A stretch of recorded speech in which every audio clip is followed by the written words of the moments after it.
tonight's Doctor Who Dispatches. Shooties +1, gains 1, loses 1. The companion merry-go-round in a state of flux before the season launch. Miami Vice comes to stormstruck Wales. We look at location shoots latest. And who rates the Doctor Who ratings? Russell Davies gives his latest comments. Our big finish finished. We take a look at the accounts. And in the latest flurry of merchandise releases, which is getting you opening your wallet? We look at the latest from character options, books, DVDs. And to round off our show tonight, who will be our news panel's face of the week? Join us.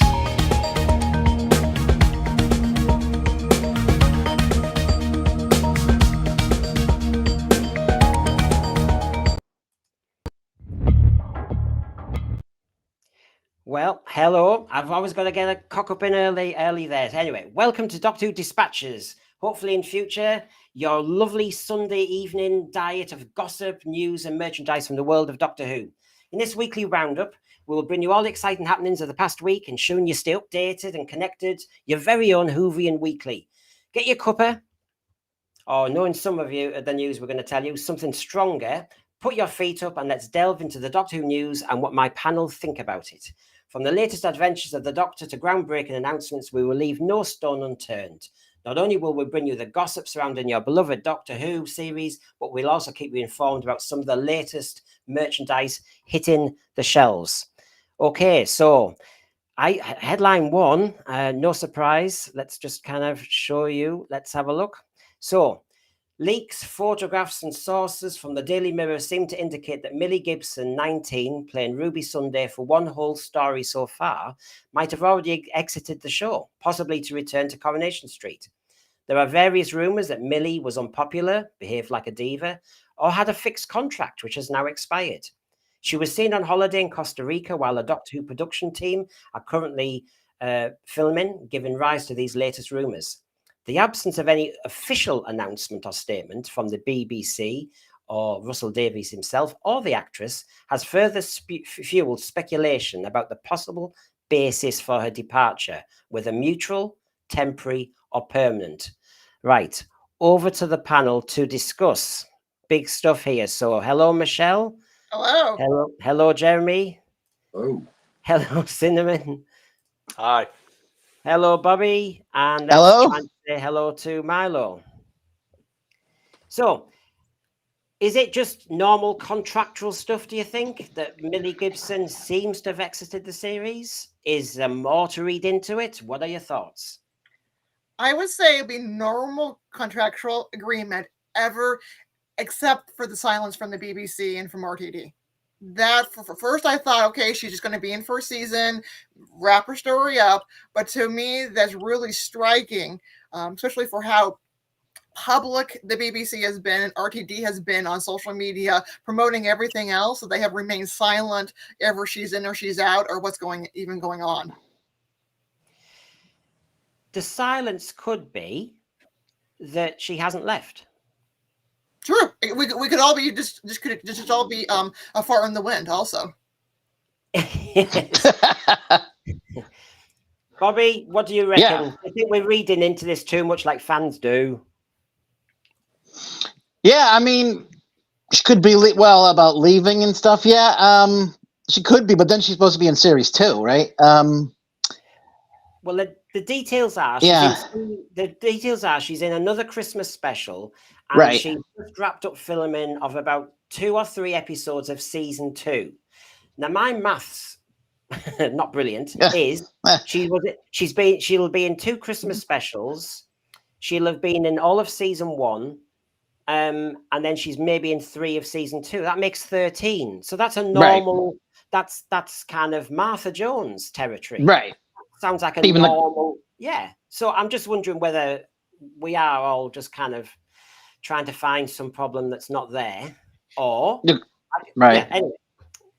Yeah, like the classic companions, right? A lot of them were just in one season, right? Carol Ann John, Mary Tam, you know. So. But we never heard about them being dropped, right? That's different. The Mirror article mentioned that. Well, it's. I'll show. I mean, we'll mention some of the items as we go, but I was just wanting your feedback of everybody. But yeah, the Mirror does mention various things, but there's no evidence. It just seems to be hearsay. Thoughts, Cinnamon? Yeah, yeah. Oh God. Yeah, I mean, I don't know. Yeah, she could have a fixed contract. Maybe she was always supposed to do this. The thing I keep going back to is everyone keeps saying, "Oh, well, you've seen companions do one seasons before. You shouldn't be surprised."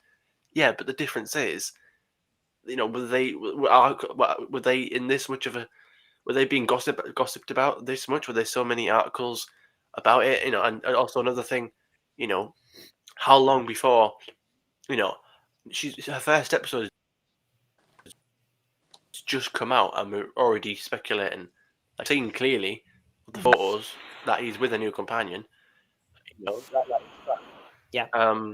It's the thing I keep harking back to, and I think Bobby will know because we've seen it on our chat on Twitter. It's like how far when we think about Martha or Donna, any other companions, or even Bishop, not Bishop, but how many of the other companions that have only done one season? How quick after their first episode, or how quick after they were announced to join the show, were they announced to leave the show as well? Because how long did it take till Martha was said that Freeman was only going to do one season? But now you see, how long did it take? That very Catherine was only going to do one season. That very point, Cinnamon, is proven, and I hear it. I also realise that because of the Disney contract, possibly RTD seems to be in a race to get Shooty's filming done and dusted, whether it's 3 series or 2 series. They're racing through and filming quite a lot of material quite fast. So we're in a very unusual situation, I dare say, which is, yes, we're hearing that maybe Millie Gibson's left before we've really properly seen her. But that's partly because of leaks. Online, as you know, is rabid nowadays. You can't hide anything. And equally because of the fact that they've gone 2 series ahead. But I was also thinking, panel, while that's all well and good, is there anything behind not making any announcement at all? Is it because she hasn't left? So why spoil the narrative? Or she has left, but let's not spoil the narrative. I mean, the rumor is she's gone back to Coronation Street, but you can go back to Coronation Street for a few weeks to do some filming to tidy up things and then come back in. I'm not quite sure whether that's proof that she's been dumped or fired. Well, the issue is one moment we have too much information, and then the next minute we have no information. So it just seems odd that one minute, RTD is giving us every deepest thought of everything, including how he picks, what curry he wants to eat for Sunday dinner, and then the next minute we're absolutely silent. We're getting it's almost going on to 2 weeks now. We're getting no confirmation from the BBC. We're getting no confirmation from RTD. I understand maybe we're not getting anything from the actors because they're contractually obligated on what they can and cannot say. But it just seems odd compared to other past Doctor Who cast changes, and it also just gives rise to speculation. And at this point, we could be just reading into the tea leaves what we want to see. Either we want everything to be going well with production to support a positive narrative of the future being bright, or we want to see a negative version of a show burning down around them. I mean, it says there, Bobby mentioned earlier, and it's in that second paragraph, the Mirror's exclusive that she'd been dropped from the show while she's been seen holidaying abroad. There's no evidence in the article about that. It just seems to say that or surmise that.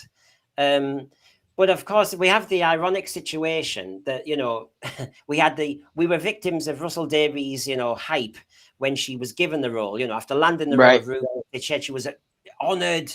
It's a dream come true. Working with Shooty's fabulous. Millie's an amazing talent. She's got strength. She's got a cheeky sparkle in her eye. She's sharp as a razor. This adventure is going to be so wild and so fun. I cannot wait to sail the universe with Millie. And good old Russell says, it's the great honour of my job to find the next generation of talent. As a Coronation Street fan, I've seen Millie survive chases, guns and sieges, but that's nothing compared to what lies ahead for Ruby Sunday. So there you go. She's an amazing catch, an amazing talent, and she's gone. Sometimes, there's personality differences. You can think a person is wonderful or be a great actor or actress, and then when they actually show up for the job, there could be issues. I mean, I had that as a manager. The person looks perfect on paper, but their job performance or interactions with the public or my coworkers is just dreadful, and you have to let them go. I mean, that's just life. And of course, in Hollywood, everything is the best as ever. This is going to be this person that was born for the role. And sometimes things just happen on set that they don't foresee. True.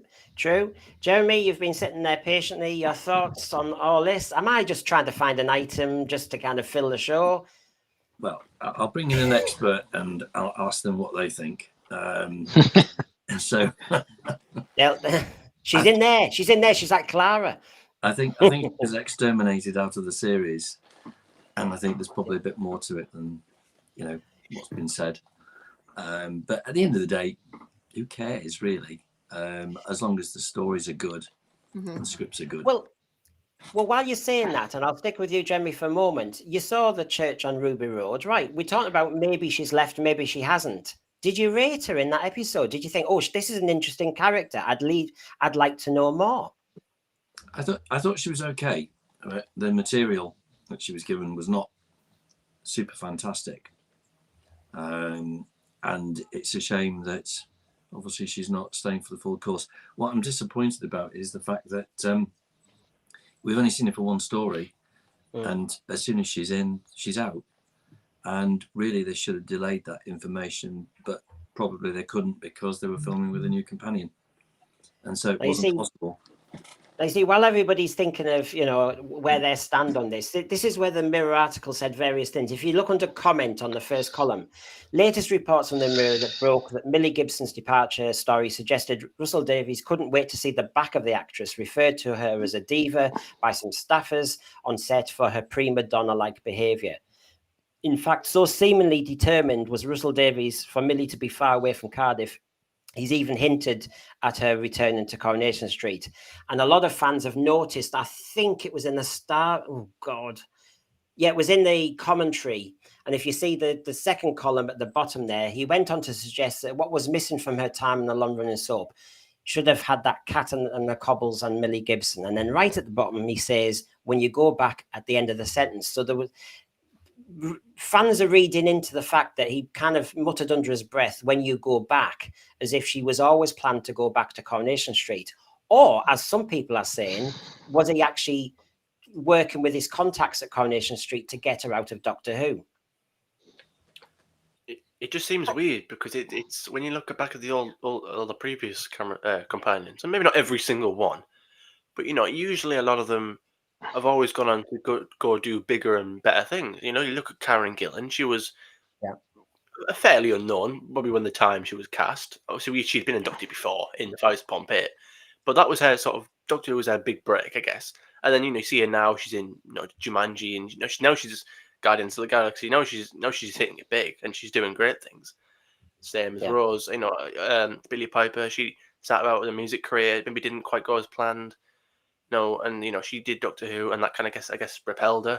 It's to go from Coronation Street, which is nothing wrong. It's a big show here in the UK. Soaps and that. It's a good starting thing for her. But to go, you think Doctor Who is in terms of its reach. You look at even this stream. We've got a very diverse panel. We've got Americans here. Doctor Who has reached a far wide audience. So I would say Doctor Who is a bit bigger than Coronation Street. And then for her to go back, it's like, and she spoke about, being inspired by Karen Gillan and messaging her, and like wanting to get to that next sort of stage, as you naturally would want to progress. To just want to go back. It doesn't really scream ambition, really, does it? It's like, I mean, again, we don't know what's inside her mind. We don't know what she's doing. Still don't really know what's going on. But just if you to look at it like now as it is, it just seems to me like one step forward, two steps back. Maybe it's just a bit. I grant Cinnamon that the PR of this, and the PR since November has been terrible. We had the Destination Scar or Children in Need moment, which in the end ended up being very bad PR, surely. We've got this where we don't know whether a companion has left or not. Nothing's been stated. It just leaves a nasty kind of speculation. And what a few people have said, Cinnamon, is nobody's defending the actress out there. Nobody's saying, hold on a minute, you're reading into things, folks. Don't make it official that she's left or staying, because that might spoil things. And contractually, you can't really do that. But nobody has run to her. And this is what this article was saying here, wasn't it? Which is nobody at all is looking after this 19-year-old. Yeah, and that's another thing that I think I mentioned before. Not really. Yeah. Apart from yourself, apart from you, I haven't really heard that many people, anyone else mention it.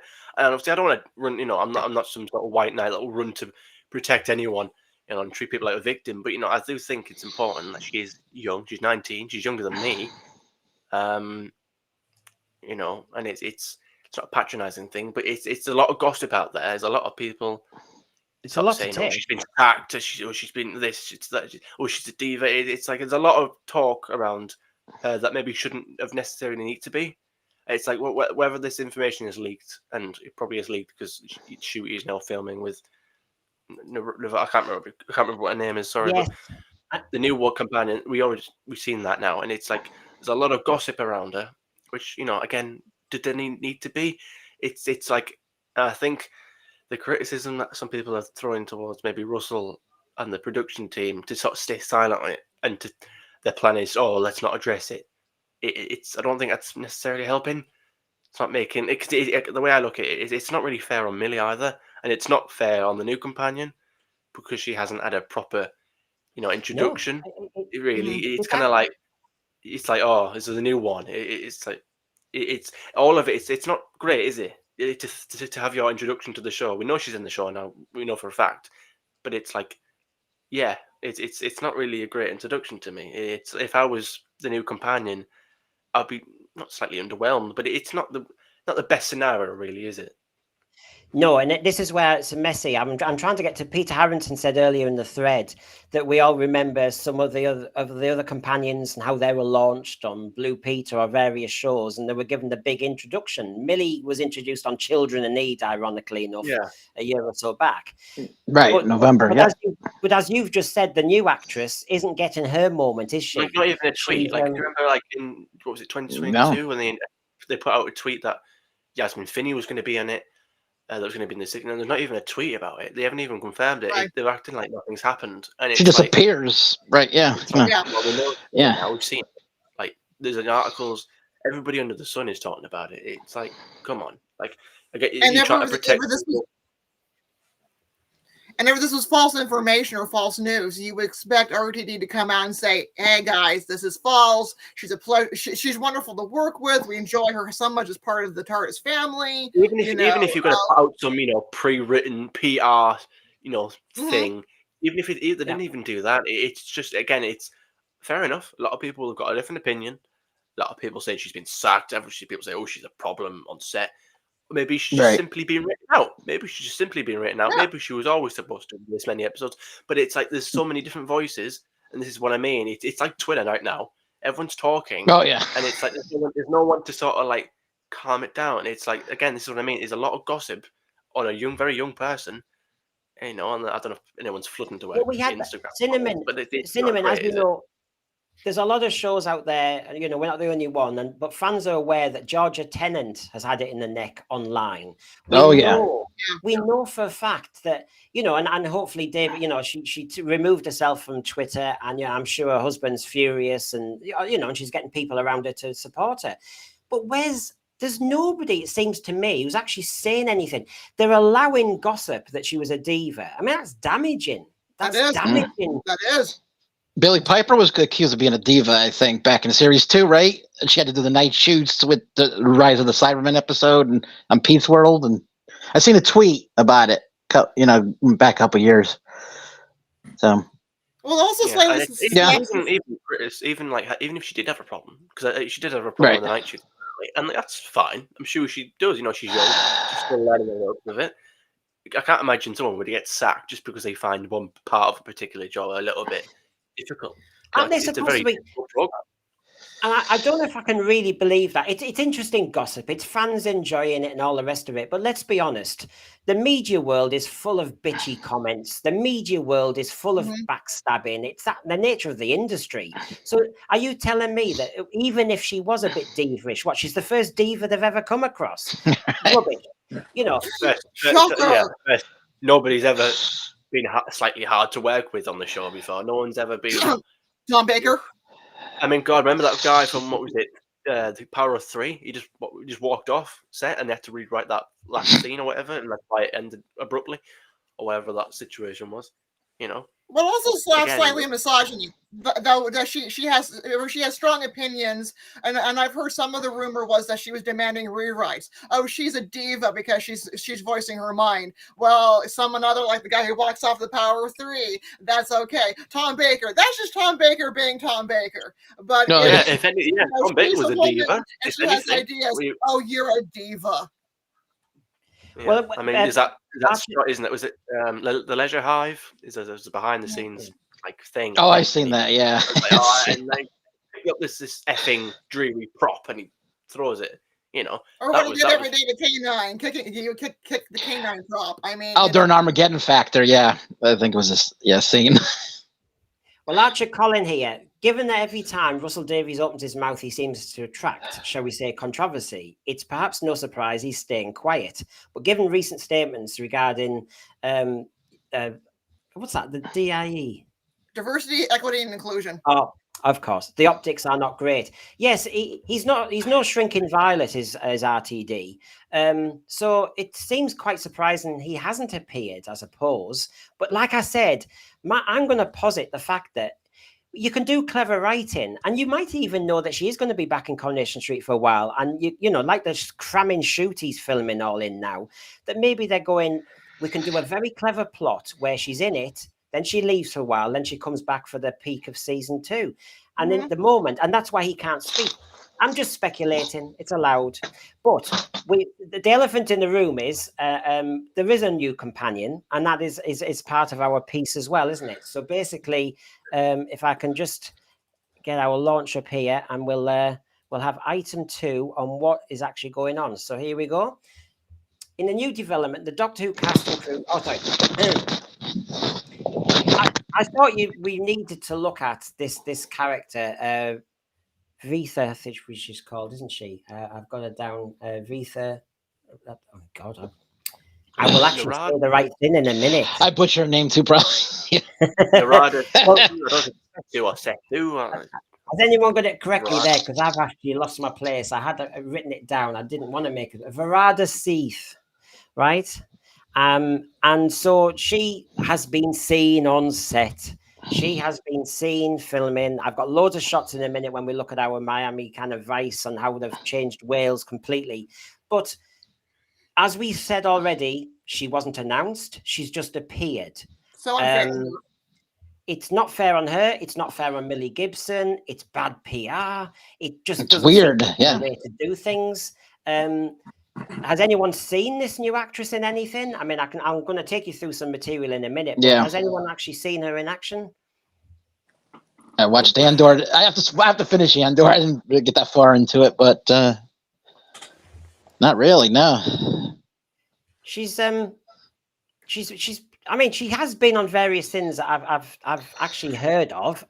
So if I kind of pull up some of the details here, I can show you just to give you a head start. So there we go. Verada Seethu, Indian-born, from the northeast now, from my part of the woods. But you see, what I wanted to show you as I take you through who she is and everything. Look at the headlines, though. Yeah, one saying who is she to replace Millie Gibson. new Doctor Who companion spotted on set after Millie Gibson axed. It's not a good intro, and it seems to be selling Millie Gibson badly as well. So it's kind of like a double whammy of negative, it seems to me. It just seems to just have that awful vibe to it, rather than look at that one, like new Doctor Who companion spotted on after Millie Gibson. Like she's a second-hand replacement. It's thrown away like a tissue. It's like Mm-hmm. it's just not great, is it? It's not like a big welcome or a big tweet or look, introducing our new companion. Like no, it's just like the other one's gone, and like, well, if they're not even saying that, are they really? To be honest, they're not saying anything. That's a problem. And they're I not don't saying like anything. I don't like the strategy that they're doing. They're not saying anything at all about her. So there you go. Who is Veetha Sethu? As I said, born in Kerala, India, moved up to the northeast when she was young. So near Newcastle, National Youth Theatre. She was actually won Miss Newcastle. Then studied to be a vet. You've then she had a break. She's been in Doctors, New Blood, Dr. Foster, Strike Back Revolution. As Bobby was saying, she's been in Andor. And she was also in Game of Thrones. So, she has pedigree. She's 32. Millie Gibson's 19. So this companion, if she is a companion, has got form. She has got experience.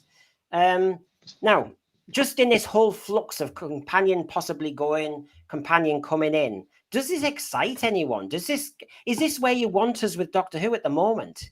No, Jeremy, you're shaking your head. No, I mean, really, they should fit a pair of revolving doors on the TARDIS. I think that would probably be better. Well, that might be the next model out. Are you giving a character options? Ever this was handled better, it would be more exciting.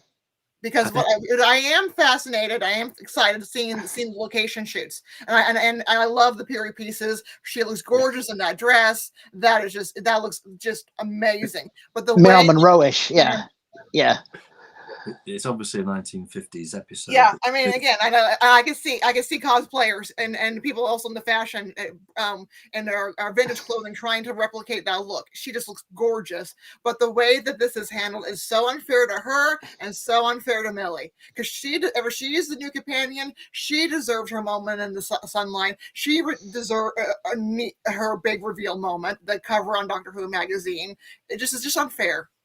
I think the point is that how are fans going to invest their time and interest in assistants when they're coming and going? There's no. You've got to have character build up. You've got to have some sort of interest in that character, and before you know it, they've done one episode and they're off. And the same with Ncuti on Ncuti. They're saying, oh well, he's only there for 2 seasons and then he's off. It's like, it's just bad form, I think. And like Archer Collins says here, sorry, Cinnamon, I'll bring you in a sec. Archer Collins says, I did like the suggestions that Disney were unhappy with the viewing figures and so replaced the white girl with an actress from another show that no one watched. I don't know, Archer, if this is just cynicism. We're enjoying all the speculation. It's bad for the 2 actresses, that's guaranteed. It's bad for the series. It doesn't look good.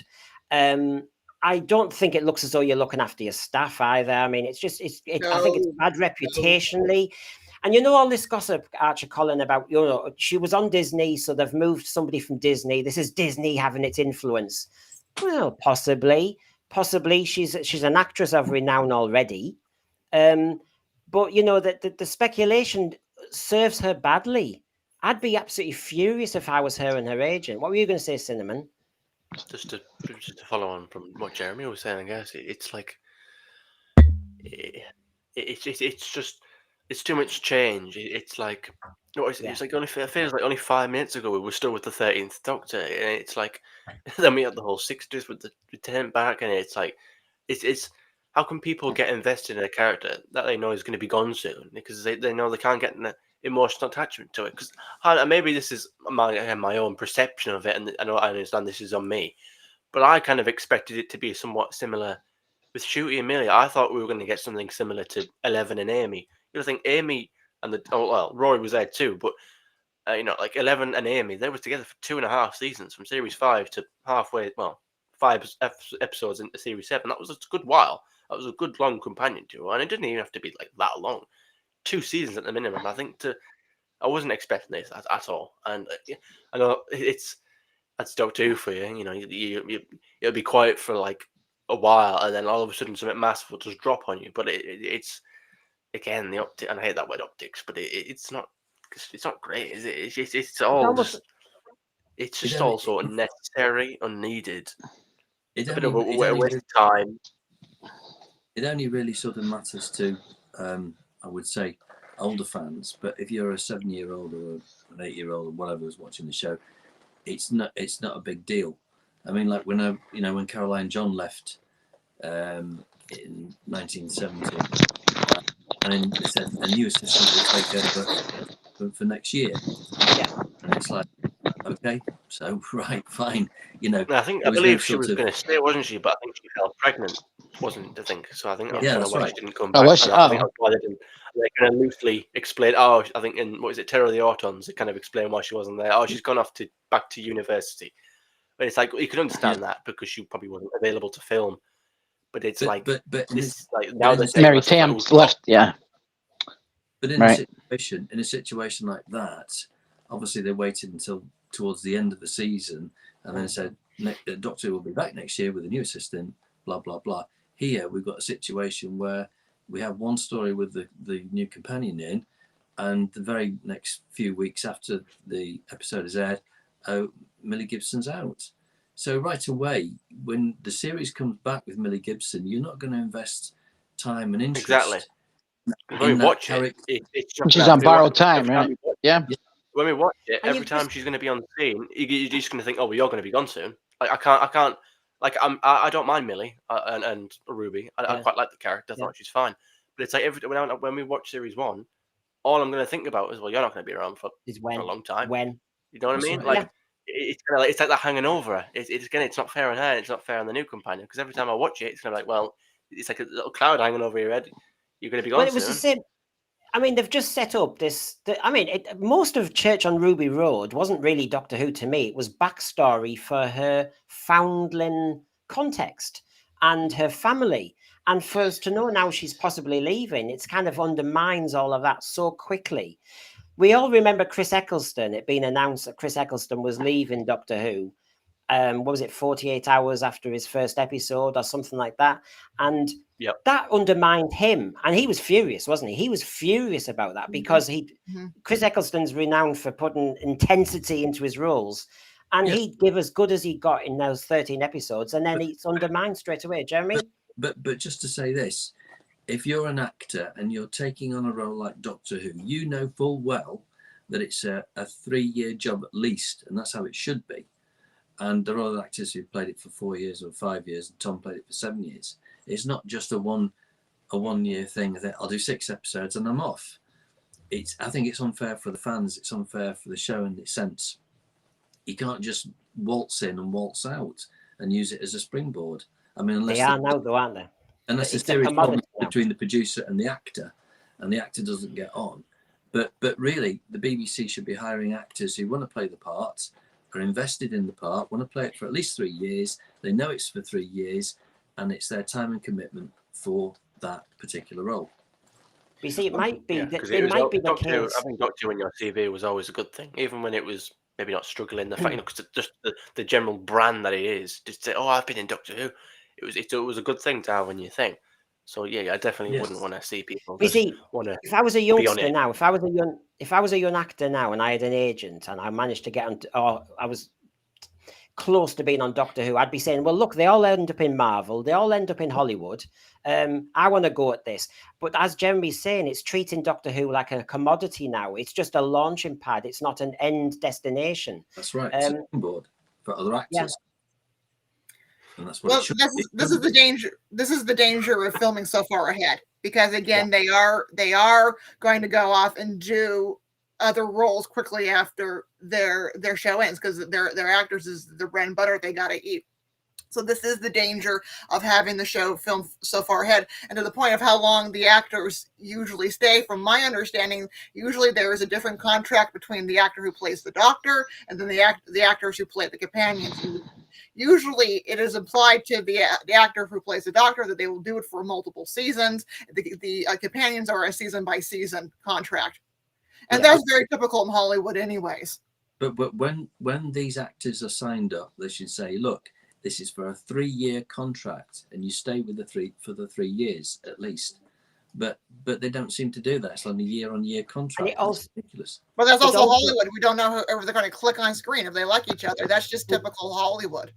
It also came out that this new actress was seen filming in November, and they kept it quiet. And it was when this photograph was taken of another strange character, it looks like. But so she's been around the set since November, and they kept it quiet. So there is certainly no intention to announce anything. And it again smells of a possibility that this has all happened by leak, by accident, and is a complete mess. Now, just while everybody's thinking, because we're going to look at some of the location shots, everybody, then we really are going to get down to our headlines regarding Russell Davies, as I said in the headlines. Is he pleased with the Doctor Who ratings compared to other shows? And is that borne out by fact? We're going to look at Big Finish and whether it's finished by looking at the accounts. There's a few big, heavy ones coming. So just bear with us in a minute, but there needs to be an advert first, everybody. So just hold on. So the Sensphere cannot bring you the news without galactic credits. As you loyal viewers know, subscriptions, notifications, and likes get us those galactic credits to keep the lights on, music rolling, and news reporters fed. But you also know, as your finger hovers over that subscription button now, I mean, can't we? What's stopping you? That we philanthropically reach out our Sensphere feelers across the universe to help others with the galactic credits we get from your new subscriptions. Those Peladonian miners now have lovely miners' cottages on the cliff tops of Peladon. We just need to buy them windbreaks now. The Tribe of Gum now have gas outdoor heaters after forgetting the secret of fire. But Doctor Who dispatches exposed a horrific case of brutality to a collective of Ood on the planet of the Androgums. The Ood submissive, compliant, servile nature was being abused by a gang of Androgums called the Chesini Chain Gang, who beat them, then eat them as food. So, what a nasty brood they were. So give the remaining Ood a good mood by subscribing now this second so we can use those galactic credits to free them and stop the barbaric practice of spewed and skewed Ood as food for the nasty Androgum brood. There you go. I've tried my best and stumbled over it 20 times. So yeah, they've always had that. You need a drink. They've never had a good time. They've created villains.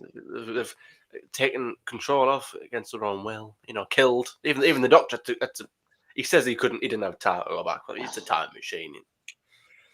He die. So this is a news show, and of course, next item here, just to remind everybody, Penarth Pier acted as Miami, Florida, because everybody thinks that, don't they? This week, with Nokia Diner also used in Leominster, Herefordshire, being requisitions for additional Doctor Who Season 2 filming. Does this have our news panel hungry for more? I mean, I heard you mentioning it, but has this got you really thinking, oh, you can see where the series is going now? I can't see where it's going, but I do love set pieces. And also for all you guys making jokes about that being not Miami, there's very little of old Miami left in Miami. So they're not wasting anything by coming over to the US. So there's bits in Wales. Yes, well we don't have much I wouldn't of know the difference. That could be anywhere for me. Miami. Again, I love period pieces, so that makes me excited, but I have no clue where the show is going. I mean, we've got two Americans on the panel. It shouldn't matter, but you know, Miami in the 1950s. What do you reckon we're going to do narratively with this? I hope it's not like a Rosa episode. You know, just kind of wondering. You know, Miami 1950s. Yeah. That's when Miami really started getting big travel, because again, it's post World War II. We have cars in the interstate now, so people are starting to travel. Florida is becoming a destination, so that does kind of play into that post-war Americana. So when people are going and vacationing, and especially for the South or the East Coast, people went down to Florida, especially for the summer for the winter time. So that kind of speaks to that that romance of the 1950s as travel. I mean, it looks grand, and I could see there was a joke on the actual board where it says Rock Hudson, and they've got it covered there, and it's got Harbinger, and they've got they've got a few different things going on. I'm trying to see if I can show you them. The Elvis episode. Yeah, but with Disney's money in there, they could have afforded to fly them over there to America, Florida. No, it'd still be too much. And again, also there's nothing really 1950s looking Miami, so it would have to be a green screen. So it makes sense for them to actually go to a 1950s-esque pier. There's very little in Miami that speaks to that, and only what got preserved is more 60s and 70s, and that only got preserved because of the TV show Miami Vice. I thought there was some Art Deco stuff from. There is, but again, it is so surrounded by modern day. Yeah. It would be very difficult to shoot on location. So what? Right, come on then. Let's go for. Don't dare go for racial tropes because Russell Davies will be onto us. But basically, 1950s Miami. Yes, it will why would you go? Why would you go there in America for the story? Are we going to get civil rights? What we're going to get? It will be. I mean, that era was segregated, and we are past the Mason-Dixon line. So segregation, and Florida was notorious for their segregation. And so yes, that would be. Again, it's a challenging. I don't know why I would pick that. That goes into an uncomfortable part of American history and Florida history that they don't like to talk about. We don't like to talk about in the United States, but this was Miami, all of these pleasure places, even in the North, in the Midwest, these were all segregated. Maybe MLK's in this episode. You never know, Yeah, I mean, he did do rallies in the South, and definitely through this time period would be that era. Because again, these pleasure places, theme parks, hotels, boardwalks were segregated, and the African American clientele were given poor substitutes, or even not even allowed, period, to go near these places. So you reckon? Is it a slam dunk? We're going for a racial story, do you reckon? We've got two key actors in Doctor Who here who would face problems in 1950s Florida, wouldn't they? Oh yeah. Historically, in the fantasy world of Doctor Who, where you wish it was, where everything was equal and better, this wouldn't be an issue. But in real life, 1950s Miami, this would have been. Now, look, it's a story. It did happen. I'm all for stuff like that. And actually, just to kind of say, for our Tuesday program, we trying to do our debates on the Tuesdays and our news on the Sundays. So on Tuesday night, we're going to be discussing Doctor Who regarding should it be focused on behind the sofa or behind the school books? What does Doctor Who do best? Is it scaring the kids, teaching the kids, or some would argue, preaching to the kids? And of course, it's relevant to what we're just talking about now, because talking about civil rights in America or anywhere else, historically, it happened. It's a story. Fair enough. Right. The issue is whether we get a kind of version, a message. I mean, the message is clear. We all understand it was wrong. But there's a way of telling the story, and there's a way of overdoing it, maybe, or really, I don't know. I'm saying that, but basically, there's a way of telling a story without ramming it down people's throats, isn't there? Is there not? Find some balance, right, to it, and But also, if you don't do it as a strict historical in the Doctor Who format of aliens and monsters, it gets right. You have to do this head on. You can't bring, it's like doing a Third Reich story. You need to show the evil of man not being influenced by extraterrestrials. I mean, what was wrong, Michelle, just for a second, with the Rosa story? The Rosa story, it should have been a straight historical, bringing in that extraterrestrials are involved with segregation. Humans were bad enough as it was. They didn't need help from an outside source. You go into the history of what's going on in this time period is one of the darkest chapters in American history. It needs to be talked about and needs to be acknowledged. But having aliens coming in and saying, "Oh, it's the aliens' fault for segregation," And he was And- racist too, right? Considered, right? The white, right? Yeah. So, well, she looks fantastic, doesn't she? She looks absolutely does. fantastic. She's absolutely Definitely. gorgeous.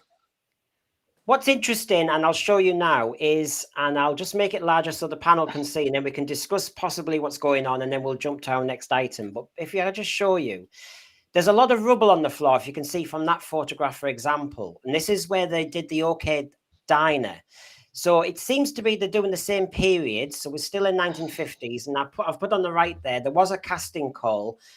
People who wanted to appear as extras were told they would be dressing in 1950s attire. With the restaurant being a 1950s themed American diner, it was an ideal choice for the production team to film at.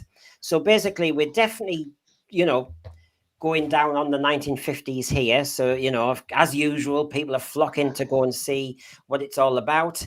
So basically, we've got the setup here. And if I just show you carefully as we go through these, you will, some of it's awkward, but I'll just get to the right ones. You can see they've got a hell of an extension there, but you can see all that rubble on the floor. And there's photographs, and I'll get back to them, where they're running away from an explosion. And you will see, if I can just get there. There you go. There's loads of rubble on the floor. So normally when you go to an OK diner or a restaurant, it's to eat, but that looks, that's a heavy meal. So, that's, I don't know. That horror glam rock. Like bombings or something, yeah. Live going on there. Yeah, would it go that heavy? Would it go as in civil rights and actual? What happened regarding the civil rights? How bad did it get regarding bombing and stuff? Would that be on the possibilities? I imagine they will. I imagine they're going to touch up on it. I don't think Russell can help himself, especially with two black or two non-white protagonists, and especially with the time period. I imagine they're going to mention it, but it's like you can mention it, you can showcase it, you can have an example of it, but just don't have that be the main focus of it. You're here to tell a story. You're here to tell an episode of Doctor Who. It's not a documentary. End of the day, it's naturally that they're going to see it if they're going to bring it up, but you're or it could be another thought. Sorry, we're completely misreading the episode, and it's a 1950s set piece, but it's actually not 1950s Miami or Bannerman, going into a futuristic or a theme park, or a living history place where it looks like it's, because even in England they have living history parks that are set in 1940s or 30s. Bren, it could be that this is on an alien planet, or if in the future and it's set back to be that romantic 1950s look. Well, there's more rubble. I kind of get a little bit of kind of Delta and the Bannerman. I guess that's kind of similar to what you're saying. Good point. New Haven holiday park. It's a bus, but it's like a bus in the space. It's like not a traditional kind of British holiday. I can. It's a bit different, so I can see what you're saying. Yeah, that could make sense. And as we were saying about the companions, if you feel as though you're on the journey with the companion, if you've got enough time to engage with them and get to know them, then you are bothered about the perils they're involved in. If you rush this through, you can preach all you want, or you can put them in very dangerous historical situations, but you're less bothered because you haven't really got to know them. So it'd be interesting how they do it. But you see, this photograph was from earlier, from the reel, and I'm trying to work out if that is near the OK Diner or near the cinema kind of complex, where you've got rubble again.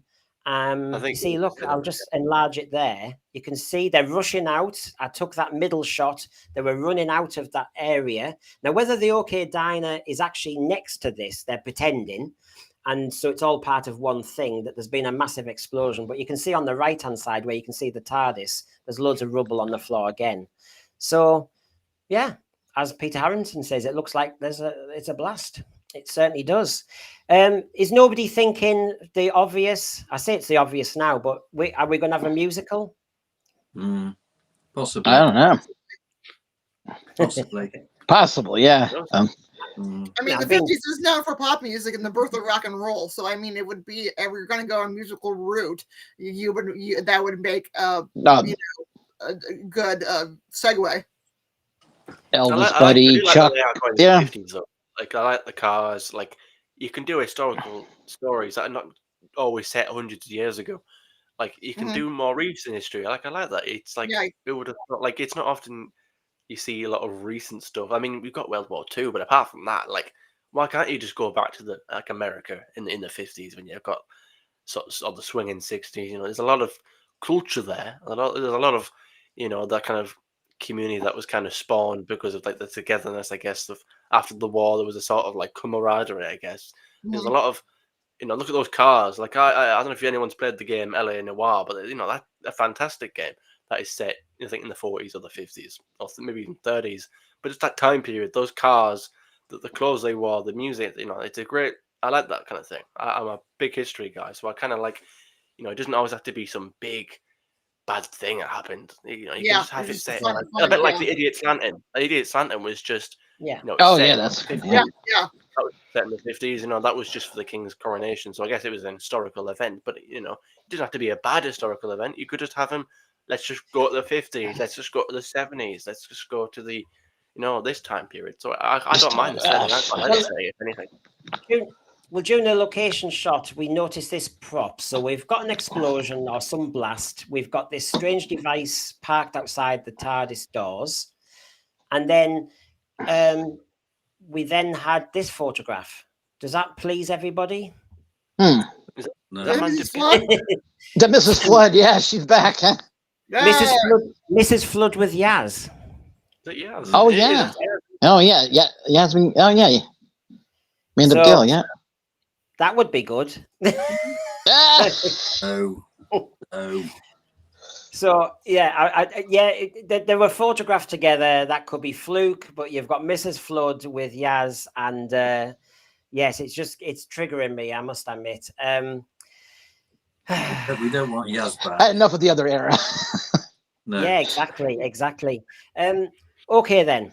Now we promised everybody who was watching on the headlines. We've looked at location shoots. We've talked about the companions coming and going, but there's a piece of news that doesn't go away, and it really is the ratings. So bear with me, everybody, while we just actually introduce the item.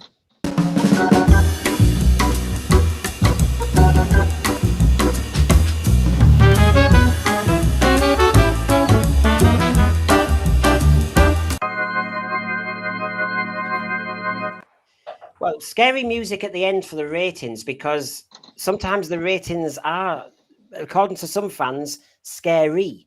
And so let's kind of get onto this straight away. So if I can just explain, Russell Davies was discussing TV ratings recently, and he was talking about the post office drama and the scandal in Britain. And it hit massive ratings and was doing very, very well. And sorry, I'll just get that one up. I'll move that back, bring him back later. If I get the right slide, there it is. I apologize. Here we go. Drama is all about feeling something and seeing people and recognizing yourself in it. I think part of the reason for this success is that not many of us are postmasters. Not many of us have been in this situation. But actually, don't you all feel the system is against you these days? If you're trying to get a doctor's appointment, if you're trying to get insurance, if you're trying to get through to someone on the phone, you feel like the system is against you. Actually, the system is against you. That's the truth. And we all are little people in the face of big business. This, for once, has come along and said, look, we can fight back. We can be heard. We can beat them. Wow. So we are now, he knows what it's like to be the little people. Well, yeah. I mean, I find it sometimes quite patronizing when you hear politicians or people that are a lot well off than you, try and relate to you. I mean, I don't want to get too much into the politics, but Keir Starmer is always, oh, my dad was a bricklayer. And like, no, like me and Brendan coming from a very working class north and east town. We don't come from London. We come from an area that isn't as economically, rich. I mean, I ask a question for perhaps for the American panelist. I know you've heard of London. You might have heard of Manchester, Birmingham, Liverpool. Beatles. Have you heard of Middlesbrough? Right. Probably not as likely. No. Yeah. I have heard This of it. this is a very working class town. There's a lot of sort of, I like to think, camaraderie. I know what it's like to have a working class family, and it's when you get comments like these from, I mean, and Russell, as he's faced his own battles. Russell has had his own battles, and I see we've got Lee there, so welcome, mate. But Yeah, Lee. Hello. Hey, I just Lee. find it, Sorry, I I'm just late. find it a little bit frustrating when you've got these people from their ivory towers kind of try and relate to you Yeah. someone. Not Yeah, exactly. necessarily always Russell, but just in general, as a general point, it's quite frustrating, right? It's stunning. And Because let they me talk about, oh, there's such a race divide. There's such a race divide, right? Such a big race divide. I'd say there's a class divide. You know, that's what I. Well, as another Middlesbrough lad backing up Brendan and Brandon, it's classic, really. But basically, isn't this ironic? It has to be seen as ironic. I mean, Yin and yang. if RTD is saying, you know, we're all up against it, we have to fight the fight against the big corporations, you know, we're all little people. We've been fighting you, mate. Scottish Davros has been fighting you, but we're told tough. We're told to shut up. So I find it so ironic. Poor really. baby. Yeah. You know, it's kind of, you can't.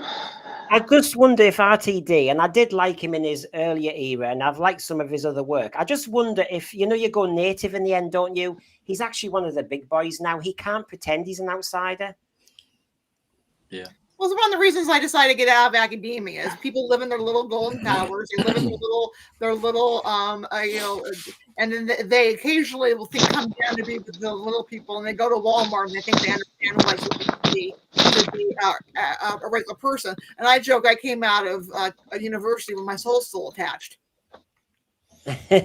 Well, I invited, you can see I've got Leon, and I've invited him on also to explain a few things and you know, could have a damn good debate on the panel, because, for example, okay, that's what RTD thinks. He's saying that in relation to the Postmasters drama that was on ITV and did very, very well. And if I just show the evidence of that, first of all, there we go. 4 episodes, and it defeats one of the myths out there that actually, you know, the opening episode is normally the big one and you can't build. You've gone there, and if I take it bigger for everybody, episode 1, 9.2, episode 2, 9.4, 9.9, then back to 10.3. It peaked, it built. That story built momentum, built interest dramatically, as well as because of it was a real life scenario. The little people fighting back, so to speak. Now, welcome, Lee. Hello. Do you want to join in on this one? Because I think we're all going to get rattled, aren't we, about the ratings? I've been in a constant rattle for the last 5 years or so. Yeah. Look, you know, it's just tremendous amounts of cope and ego from this lot. It always has been. I think really the Fitzroy clique has run its course. They are aloof at best and bullies at worst. And I will never forgive Russell Judas Davis for his ability to not only distance fans in place of, you know, the new elite. He's got so many sycophants blowing smoke up his bottom on Instagram and wherever else he is, to the point it's embarrassing that a man at his age, touching his 70s, is playing with the kids, you know, down with the kids who are, oh my God, you're the best ever! Oh my God! Oh yeah! Slay Queen! It's all king, whatever. It's not indicative of the fact that these people have moved in. They're the fashionistas and the wannabe nerds, or the people who just want to be accepted and play along because they're afraid to say anything else, the conformists. And that's not to detract. I mean, there are obviously people who will love RTD for his work and appreciate what he does or what he has done. I'm not taking away from that, but his behaviour, particularly online, is to be one of incessant bullying. He's egregiously bullying. He blocked people. I mean, he attacked a friend of mine who had an off day, an autistic friend of mine. And you know the filters isn't quite switched on there. You know what I mean? So it's you don't know who you're talking to, Russell. So when you turn on them and tell them to F off and block them, You know, these people are fans of yours. They're not trolling you. This is the whole sort of modern day, oh, everyone who disagrees with me is a troll or toxic or evil or whatever. It's not the case. Okay, you've got to stop with that mentality. It's not the case. They are your customers. They are your people who supported not only your show but the show for, in some cases, decades. And I think that, you know, swinging attacks on people like that just because you can't handle the fact that they're not blowing smoke up your bottom is not an excuse. And I've seen this happen to not just my friend, but to a number of people. And it leaves a bad taste in my mouth. I'm sure Russell's very familiar with that.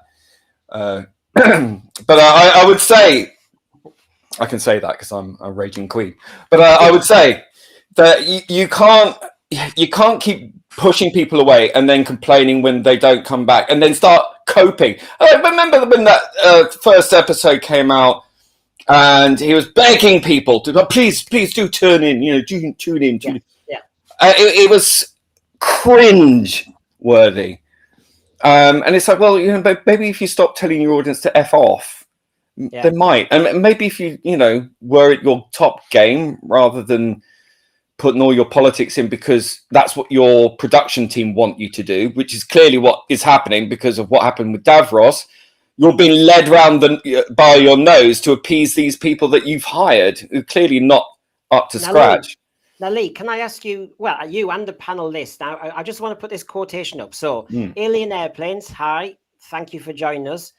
Both the ratings, he reckons, that I've shown there, which are the Doctor Who 4 specials and the Postmasters one. Both are pretty good. Doctor Who could certainly be better, but I don't see the ratings as bad. Now, I know that I've got a few other stats there, and I know you've seen them as well, Lee, and I know our friend Gary Lee puts them on Facebook. He wanted me to say tonight, DWB is back. If you follow Gary Lee on Facebook, he does give you an awful lot of well-researched information. And so if I just show the facts firstly before you come back in. Yes, sir. Just to respond to Alien Airplanes saying, well, they're both pretty good. I mean, how is this bad? So let's look at the 4 specials of Doctor Who again. You've got the overnights on the left there, but we're comparing consolidated like for like. Notice that they changed the language from 7-day consolidated to 7-day TV only. This used to be, before that it was the overnights were the standard. Then it was the 7 days were the consolidated standard. Now it's the +4 screen, which is not very well defined at all. That just arbitrarily whacks on a few between a few 100,000 to a million or whatever. It's just, you know, it's depending on what you're watching it on. I'm sure this is all digital anyway. What difference does it matter if you're watching it on a smart TV or on your smartphone? I don't understand. It's not very clear. And it was never, even though they had the +4 screen previously, they were never reported as the consolidated. The consolidated was the 7 days. And I have seen, and I'm not putting on a tinfoil hat here, but I have seen certain websites go back through time, like even when you've taken screenshots of articles or ratings prior, you go back there and it's all changed. They've retroactively changed the articles, the data that they use, and the data itself. I find that frighteningly 1984. Yeah, and I followed you, and actually you pointed that out on another website, the Doctor Who TV one, wasn't it? That actually their release of, I don't know if it was the 3rd of the specials, it was they doctored it, didn't it? Well, I'm so wrong that Mr. TARDIS has called me out on it, so I must be right. He's a piece of work. And you see, just to bring everybody in about this ratings thing, and to answer Alien Airplane's point, because you're comparing, I know sometimes you're not comparing like for like. The Postmasters thing, the drama wasn't advertised heavily, whereas Doctor Who was trailered like mad. Yeah. But if you want to compare Gladiators, which was on the same slot as Doctor Who, it replaced it, so to speak. Gladiators has been doing better. Not so good on the second week as that. Gary Lee also did this, and he did a comparison of Silent Witness, one of our top kind of crime CSI type shows. And he looked at the series all the way through the decades it's been on TV. And so there's a few myth-busting pieces he's trying to do, which is there's a myth that, the way TV is now and it's viewed, it's changed. Well, clearly not for Silent Witness, because they have maintained their audience through the decades. As soon as Doctor Who's off, Gladiators gets another extra 1 or 2 million. And then on top of that, he looked at the Traitors that was on BBC One, and its overnights was 6.97 million, whereas Doctor Who's, as you know, were languishing in the 4s. So Alien Airplanes, what we're doing is, relatively speaking, we are saying that actually Doctor Who is not as big a hitter as it first sounds. Well, you don't even need to compare it to any other show. You just need to compare it with itself. When Peter Capaldi's run started off and then ended sort of much lower than how he started. So that was the first sign that there was trouble. Even then, people were saying, oh, this is a ratings disaster. And it was in the 6 millions, So now we're in the 4 millions, and now they're trying to push it up with these +4s and all this other guff. All of a sudden it's a major success.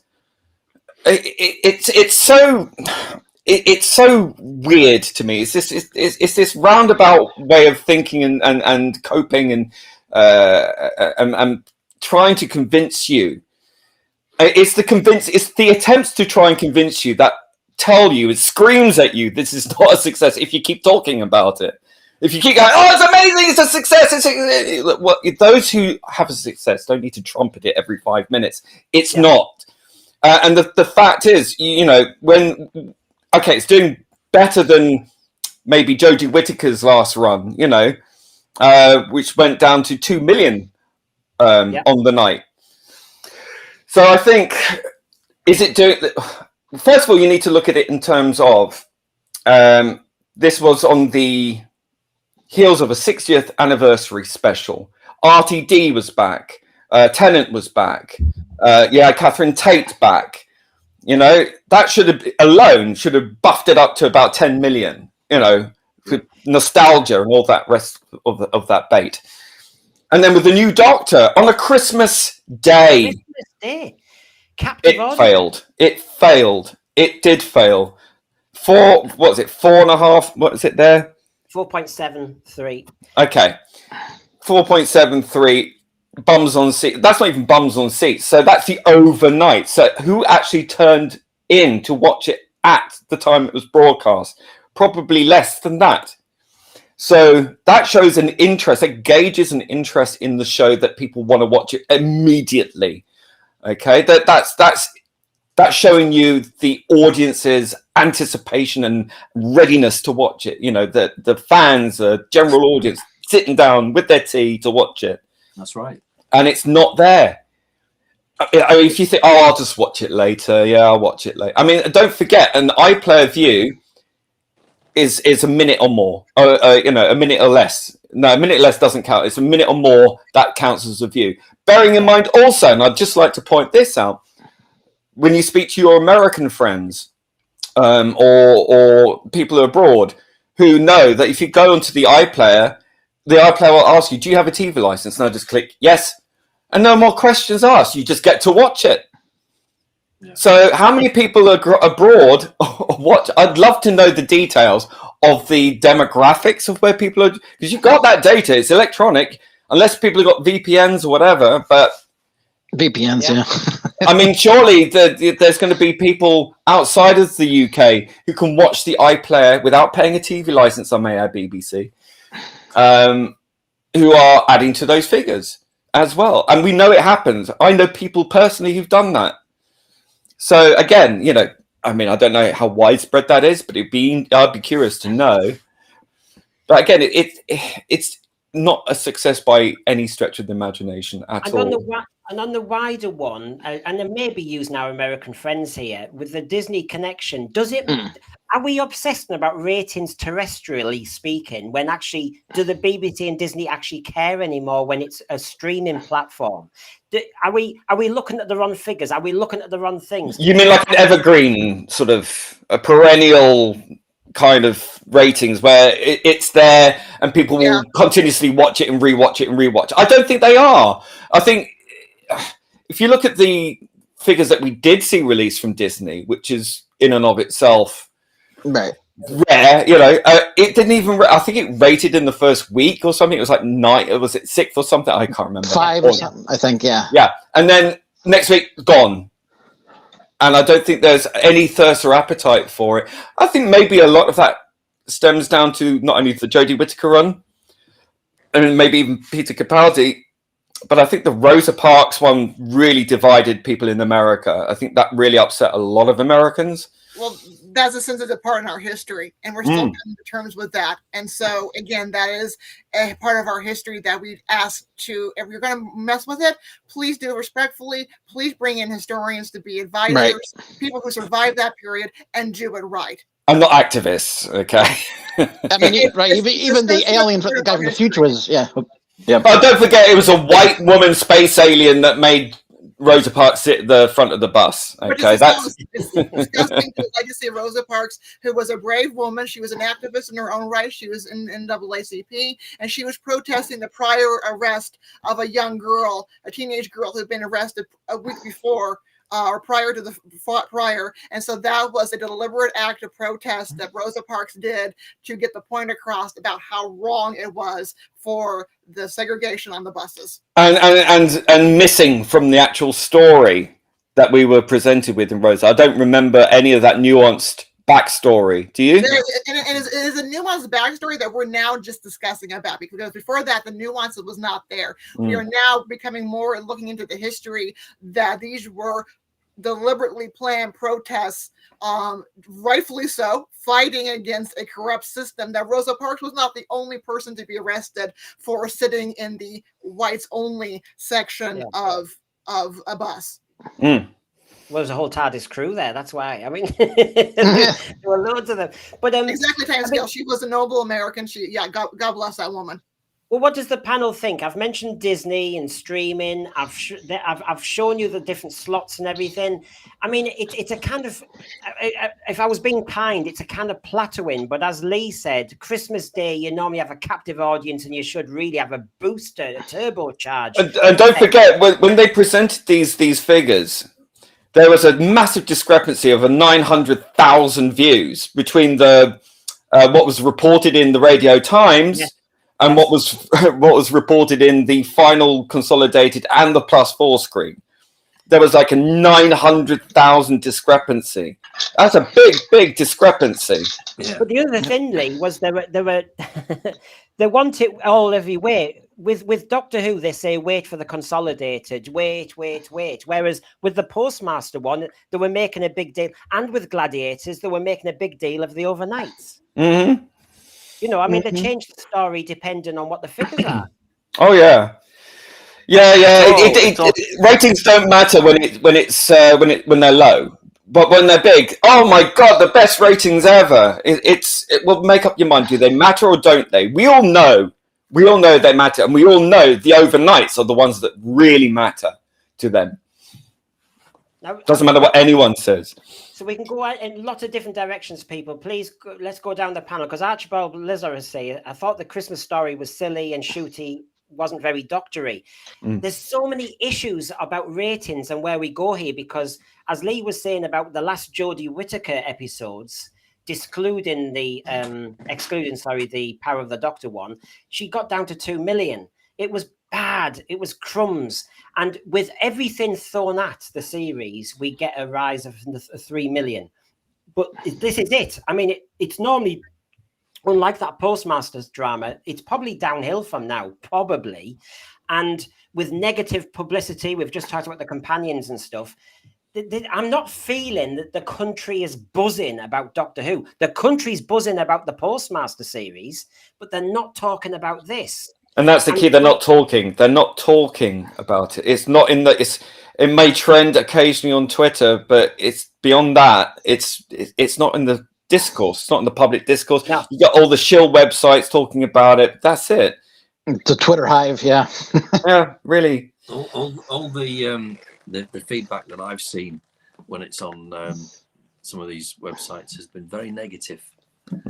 and very, very little in the way of, oh, it's great, fantastic. I've not heard anything like that at all, which is, pretty telling, really. The situation. Well, we're talking more about the behind-the-scenes drama, and Russell T Davies has not helped. Yes, the show has spirit during the Jodie Whittaker era. That just did not click with audiences, and so a number of people have gone away and haven't come back. And Russell T Davies and some of his behavior on social media has not been welcoming to the fans, saying, regardless of your feelings, welcome back, give us a try, when he's telling fans to F off and tough and your opinion doesn't matter. When you're in the public spotlight, you are always going to get criticism. I have negative reviews on Amazon. Not everyone likes my books. You know what? That's okay, because everyone is welcome to have an opinion. You just keep going on. You don't have to interact with every single person who interacts with you on social media or says something negative about you. It's not a personal attack. It's not an attack that you have to go out there and fight with them for. That's because you're a mature person. You're an adult. And unfortunately, Russell Judas Davis isn't behaving like one. He's behaving like a petulant child having a stroke. Oh, I'm sorry. I'm only merely assuming your adult gender. But I will say you're right. There is a lot of negative discourse, if any at all. But it does seem very contrite. It seems very, very focused within the hive, as you rightly said. When Peter Capaldi came on, people said you're too old. What did he say? Not my doctor. Remember that they started that. It goes back a bit, right? What did he say? Just give me a chance. And in fact, he even told his daughter was getting upset about it. And he says it comes with the territory. Don't read it. Don't engage with it. That's just part of being an actor. That's part of being in a big franchise. But I will say exactly. But I will also say that, as you're saying, it comes with the territory. And the thing is with Russell Judas Davis, is that he has alienated the classic fans who are generational fans who pass it down to their kids and their kids pass. That's how it's always worked. That's not a change you really want to get rid of. I know you're all about change, but not all change is good, Russell Judas Davis. And I would say as well, when you're chasing that elusive, inverted commas, modern audience, which doesn't actually exist because they're all on TikTok and studying their navels 24/7, they are not interested. And those activists that you're singing to, who are only on board not because they love Doctor Who, because they want to change everything about Doctor Who to make it reflect them, are the worst in terms of criticism, because they will take anything as a slight if it is not 100% to their satisfaction. And I know we are bad, but bloody hell, when you see them, when he doesn't work hard enough, if he doesn't deliver on the message hard enough, or if he, look, even the way he introduced Ncuti Gatwa's Doctor, that was very divisive amongst them, because they were like, this is problematic, because he was not on his own. Come off it.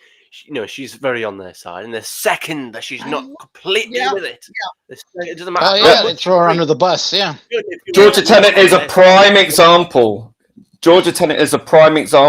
How dare she not support the genocide of Jews?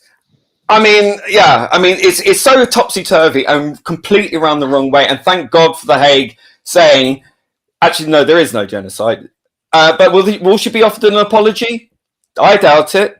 I'm not a great fan of hers. You know my views on her, but that's neither here nor there. What they did to her in that instance, in that particular way of chasing off life, much like they did to her father, Peter Davison, who was also chased off of Twitter. Yes, and don't forget that these also be kind people after Power of the Doctor were sending death threats to David Tennant because he came back in as the Doctor.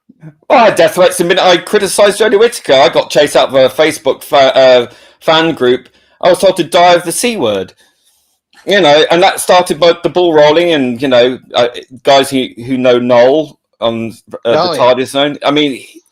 The things I've seen that have been sent to him over the... I've got screenshots, over 800 plus screenshots from these people. It's remarkable, from hideous images of things I can't even begin to say here without getting your content flagged. I mean, it was awful. The worst kind of things. His wife was targeted in the worst imaginable way possible. It's these people that have colonized this fandom, and I will say colonized. It's funny because they're always on about anti-colonialism. They are the colonists. So they came in, they've eaten everything up like locusts and squatted in the middle of everything like a big fat spider. Mixing metaphors here, I don't care. And they have dominated this entire fandom, and they're a minority. And unfortunately, they scared a lot of people away because they don't want to be surrounded by all this. They just want a quiet life. They want to love Doctor Who, and they're not allowed to. This is supposed to be a family show, and do we want children to be seeing this and seeing this behavior is all right? Mm-hmm. Exactly, it's very bad. But they're not seeing a settled case either. The trans debate was an example with the Star Beast. That, while they were saying that's on the progressive side of history, blah blah blah, that dialogue. But the point is, it's unsettled in the country. Exactly, and they're presenting it as if it's already there, like it's, and anyone who says anything is an evil bigot, and they're all usually white males, and it's just not right. I mean, okay, you want to talk about diversity and inclusion, Russell, Judith Davis? When are we going to see a gender critical feminist on Doctor Who? When are we going to see a detransitioner character on Doctor Who? I tell you when. Never is when, because they will never, ever, ever stick to what they claim to be about, which is about inclusion and diversity. No diversity of opinion, no inclusion of anyone who doesn't fit the very, very strict, very, very narrow bandwidth in which they allow this rainbow of acceptance, which is nothing of the sort. And Lee, this is the other point. Where's the Jewish doctor? I want a Jewish doctor. Where's the Jewish? Where's my representative? You gotta be seen. It's all very let women speak. It's all let women speak, and we're all for women. But the second any woman has a different opinion, I was like, actually no. They'll burn her! Burn her! She's still a diva in fire. Opinion like, oh, the uncle, what? Again, they'll throw them under the bus without any second thought of it if they don't. All complete on their side. Again, like Georgia, you can preach, you can thingy, you can. And she's on their side. Yeah. How much you virtue signal. You just didn't hate the Jews enough. I'm so sorry, Georgia. You can't be neutral again, No, not allowed. And just going back to these ratings for a second, I mean, they shift the goalpost. I mean, I saw one tweet, and it was trying to claim a laugh, and I kind of, the guy who did it, I don't mind, but it's like, oh, the BBC when the Doctor Who is Dead crowd. It's like he said, oh, it's got 7 million or 9 million. I said, well, yeah, but it took you a month to get that, even with your excuses and like the goalposts that you keep shifting. Oh, well, we'll wait 6 months. Oh, well, about a year? Will there be a year consolidated ratings? Like how about in 30 years? Will you count that all them ratings as well? We should go back to overnights. Lee. The only true way you can judge something is about anticipation on the night. Yeah, they were talking about 10 million people watching the iPlayer over Christmas, but as we all know, it was only 1.3 million were actually watching the actual new stuff. It was, 8 million watching the old stuff. So yes, if we're talking about accumulating figures and all the rest of it, let's look at what Robots of Death will get now, etc., etc. Well, that's interesting that you bring that up, because I knew I wasn't going to get very far with this, but I chanced my arm anyway. I filed a Freedom of Information request with the BBC because after all the hoo-ha about the 10 million who watched Doctor Who from 2005 to now, I was like, okay, well, what about the data for the classic series? Yeah. So, of course, I filed a Freedom of Information request. I got a reply a couple of days ago, and they said, well, we're not obliged to share that information with you. So they were very cagey about that. And they didn't tell me. Tax money goes for this. Yeah. So, I would say that. But I I told them to effectively stick their license fee where the sun doesn't shine. I gave my reasons for it. I don't watch anymore. I don't watch the BBC. I don't watch live TV anymore. I got a big satellite dish out there. I don't even use it. I've got Sky. I don't even watch that, so I'm cancelling that as well. And the coverage of Israel, I was out on that alone. So quite honestly, fine, but you have to explain. I mean, I could put that out and say, look, this is what your license fee money is paying for. No accountability. And that's the reason why they have Barb, which is supposedly an independent collator of all the ratings. But they are, in fact, an umbrella company. It's an umbrella company, part owned by the BBC, part owned by ITV, Sky, Channel 4, Channel 5. So all of them, between them, have a share in that company. It's a private company, so therefore it's not subject to a freedom of information request. So that's how clever it is, even though it's the BBC that actually supplies Barb with the actual data from the iPlayer. So they could have given that to me, but they chose not to. So either it's hiding the fact that it was probably more successful and more people were watching that than they were the 2005 onwards. Just a guess. What I'm going to be fascinated by, we were talking about the trans debate for a second being unsettled and all the rest of it, and looking at the ratings for the 4 specials. The parents are also in on this, and the parents will start to think, this is an unsettled issue. I don't want this mentioned. And so while we're plateauing around 4.7, 4.5 million at the moment, I think there's going to be a tail away. There's going to be a tail away when people start saying, Doctor Who, it's toxic, it's dangerous. There's plenty of media outlets at the moment, from Talk TV, GB News and that, slagging off and laughing at Doctor Who. Just seeing it as a joke. It's become Dr. Joke, not Dr. Woke. It's Dr. Joke. It's just silly. Now, talking about media organizations going woke and maybe going too far, another reason why I'm happy to have Lee on any time, of course, but Lee was regarding this, wasn't it? It was regarding Big Finish. Yeah. Recent Big Finish accounts do not make for healthy reading for fans and owners of the Big Finish franchise. What does this mean for the future Big Finish releases? Does this request for 133,000 loan bear any relation to the more diverse, some would say woke agenda in many Big Finish narratives? Right, back to the news panel, because when I first looked at the accounts, Lee, I'm not a mathematician, and I was talking to... Neither am I, to be clear. I was talking to Cinnamon about it, and both of us were a bit perplexed. But basically... It's all to do with taking a loan out, isn't it? Well, yes. Well, there's a loan that is, if you read it there, debtors, and that is to be payable within 1 year. So amounts falling due within 1 year, and you see a number there of nearly 2.5 million, or 2 million in brackets there, 2,130,000. So I don't really know. I'm not an accountant, but I do have a friend who is. So, and she got back to me, and she was kind of I said, well, it doesn't necessarily, not necessarily bad, but I did point out that this loan had doubled, I think more than doubled, from 2016 onwards. Yeah. So 8 years it doubled. And so she said, and I won't say who it is because I don't have permission to do so, but I can read what she said. So she said she was too tired to take a proper look just now, but there is more juicy info in the notes. Oh. So go and check the notes. It's over $1 million owed to this company from companies he owns, and I think we know who he is. Need to go look at those too. Payable within 1 year, every year the same. Why aren't they straightening up? What state are they in? Not a tax thing. Intangible assets are a website he's having built, not purchase rights. So I'd like to look further into that. Can see they think that'll benefit them for 10 years.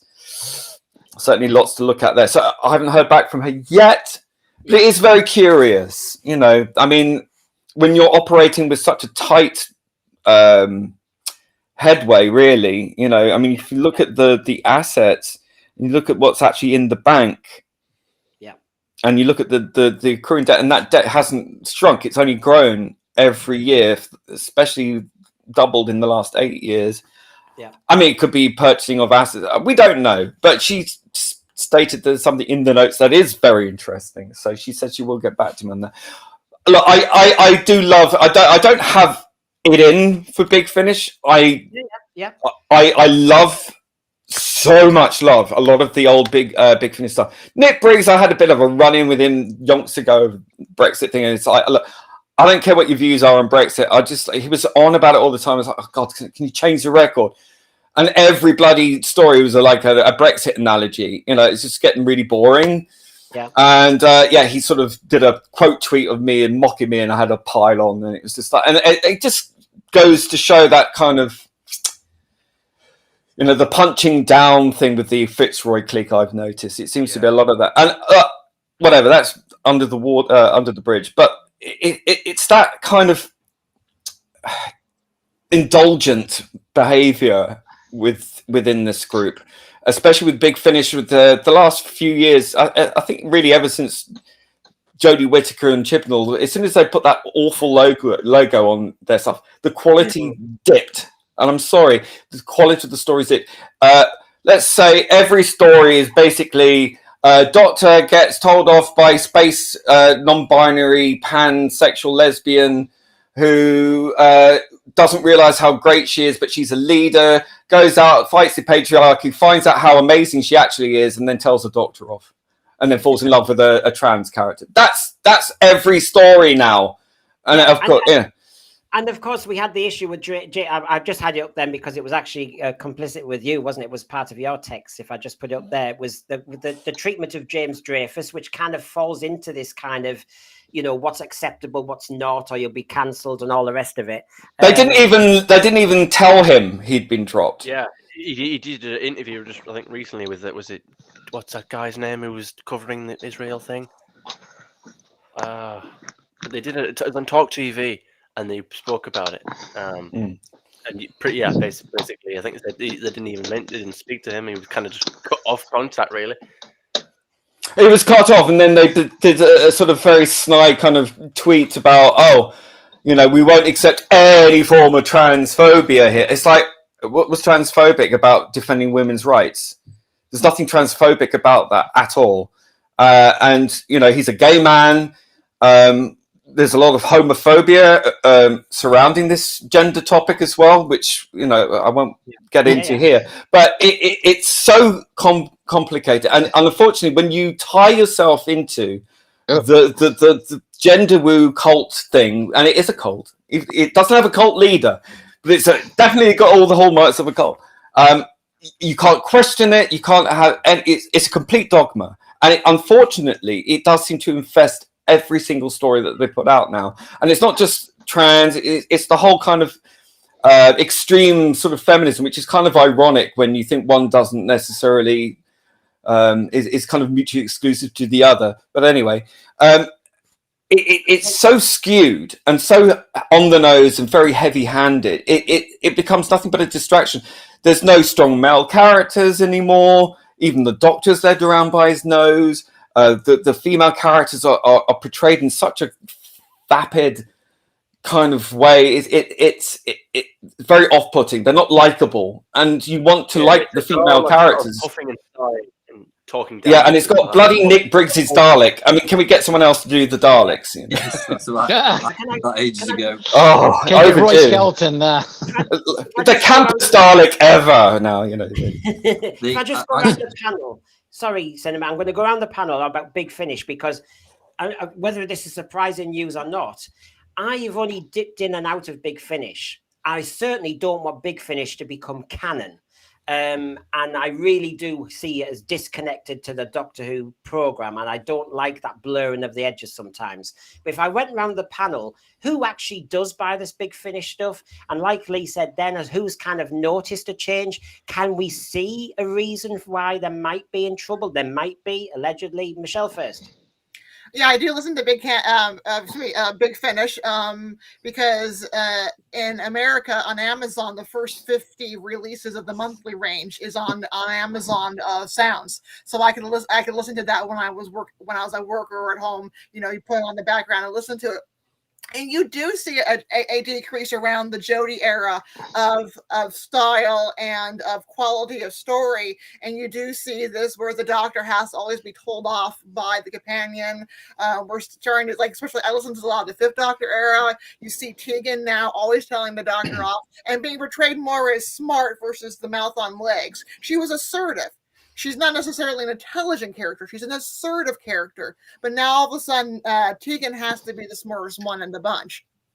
And making comments that you would not see from a 1980s character. She's making comments about in one episode she tells the Fifth Doctor that he dresses like a colonialist.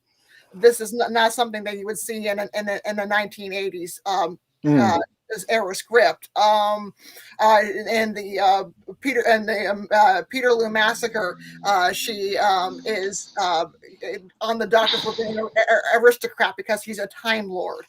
Well, when the Doctor is non-aristocrat, he escapes from Gallifrey because he is dissatisfied with the background. But you see this interjection of modern day politics and things that you would not have a 1980s character discussing necessarily.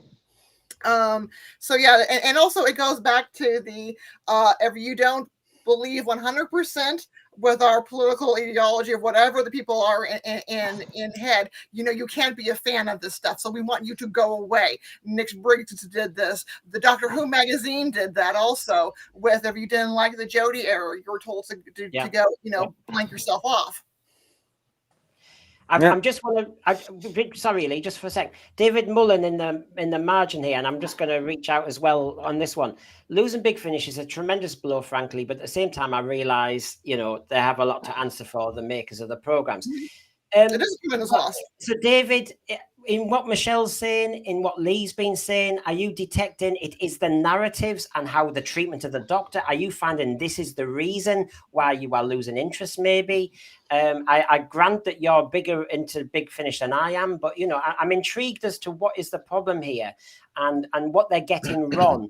Mind you, the other thing was I was talking to somebody who buys all of the Big Finish, and actually some of the sales is like 120. I mean, it's not big stuff. They've had several sales in the space of a year already. I don't know if that's normal necessarily. I mean, saturation. He had a really big Tom Baker one just recently for his birthday, and there was a lot of his stuff. Oh. And I'll never forgive them for this, for the way that they've written for Tom Baker. Like he's 90 now, and the stories they've given him, he's been a passenger in his own stories. That they've been really bad, especially bad for him. I just don't understand it. I can't forgive that. You've got him, and you should be making the absolute most of him, giving him the best writers. Yes. And the best stories, but I'm not seeing it. And me, as a massive Tom Baker fan, I'm so tuned out now of the Tom Baker releases, and that is unbelievable for me. That is gutting. But anyway, I just thought I'd interject. I mean, Jeremy, do you get Big Finish? No, I stopped buying them a while ago. One reason the stories were going off a bit. But I bought them from day one, like Sirens of Time, Spectre of Lanyon Moor, which was very, very good. And particularly the missing gaps in terms of like the stage play, Seven Keys to Doomsday, etc., etc. Those ones and the missing stories, they were very good and they filled a gap. But then when they started doing 2 or 3 every month or whatever it was, it came, you know, a bit like a sort of egg factory, you know, one after the other. And that's when you're starting to lose quality. And I think if they kept it to like one every month, advertised it well, made it good, made it, you know, spot on, I think they wouldn't probably be in the position that they are. But it's not surprising they're in the position that they are, but I didn't even know about it. So it's a new kind of fact for me that they're not in a good position. What about you, Bobby? Yeah, I got into Big Finish. When the Sirens of Time came out, the first one, but I've been like picking and choosing them. I got into the Tomorrow People. I have the the background as a Tomorrow People lab. And got into the some of the multi-doctor stories and Star Cops and Blake 7. Oh, But Blake 7. Blake That was 7. great. Blake 7 Yeah. stuff was fantastic. All right, that's the best. Yeah, I didn't get into the later ones like Stranded. That's where it started getting off the rails there, right? You know. Yeah, but the doctor stays at home and pays taxes, and they all talk about feelings and going to the shops and paying the bills. Oh God, for like 3 episodes. Oh jeez. Now, Cinnamon, you sound as though you've got a lot there as well. Is that true? A lot. Well, these were all the main DVDs. I've got a lot of my Big Finish just there to my left. Yeah. I only really got into it about 2 years ago, because when I was a bit younger, I was more visual. I mean, I'm still a very visual person, so and I still am. So for me to like Big Finish is kind of contradictory, I guess. But I really got into them, and I tried. Everyone was raving about how spare parts, and so I thought I'll give that a go, and Brilliant. I actually really enjoyed it. Right, yeah. So Spare parts made me cry. so then I mean, you and then I was know, going, oh God. my Big I can't. Finish journey is with at the start, really, is because I got into it, but I went back. I didn't get any of the newer stuff because I started with the McGann range. I've listened to a few of well, I think I've listened to 2 of Peter's, a few of Collins, 1 or 2 or 3 of Sylvester's. But I've been collecting all of the McGann stuff from as early as Storm Warning. I started from Storm Warning. I went all the way through the Divergent arc, which I quite liked. The last, I really like the last. I know everyone kind of riffs on the Divergent arc, but the last is really good because you just see kind of how it breaks him down. Like I think companions die, but like I think he even like gives up at the end. Like it's a very dark story, I think, but I like that.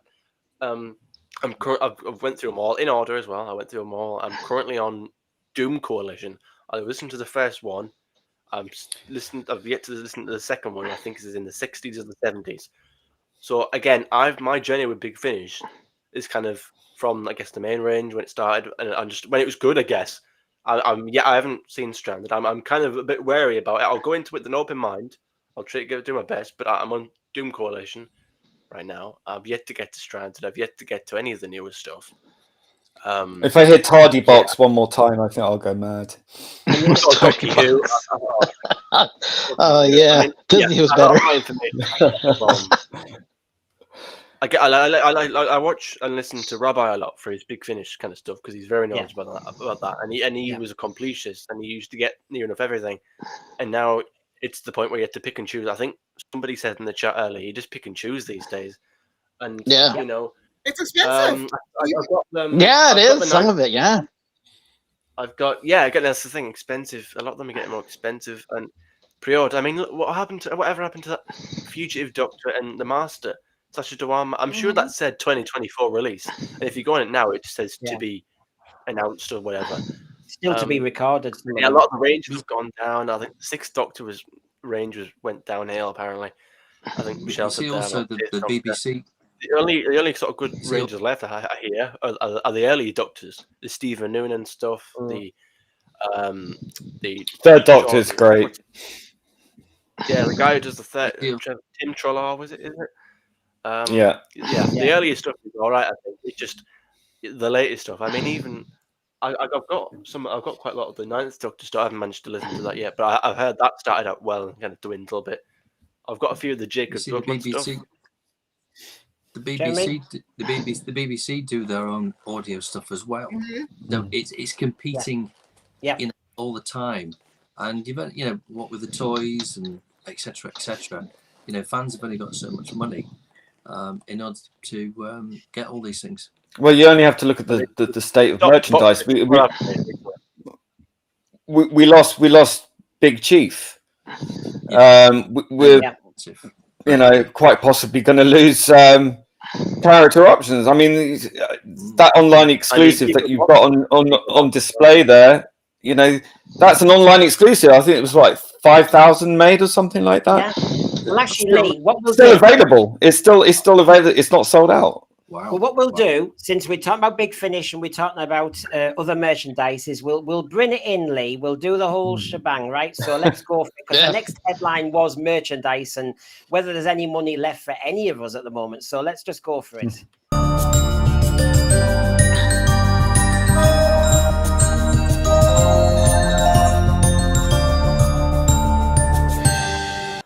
Yes, you know, that's the one thing with me. I always press the wrong button. So, Can I just say how we're deeply on our- offended I am by that costume the toy maker is wearing. It enrages me. So racist. That's terrible. That's another thing. It's so racist. Like the Celestial Toy Maker is so racist, and it went on the big tirade. Russell Judas Davis went on about how racist Celestial Toy Maker was, and what happens the very next day, I think it was, boom, there's your Celestial Toy Maker animated DVD for sale. Give us your money. And they had Celestial Hypocrites. in the dialogue. And Lee, Yeah, yesterday, I asked Bobby yesterday. Bobby, you had no issue with Celestial. I'll ask Michelle. Did you have? No. No. It's a lovely word. It's a beautiful word.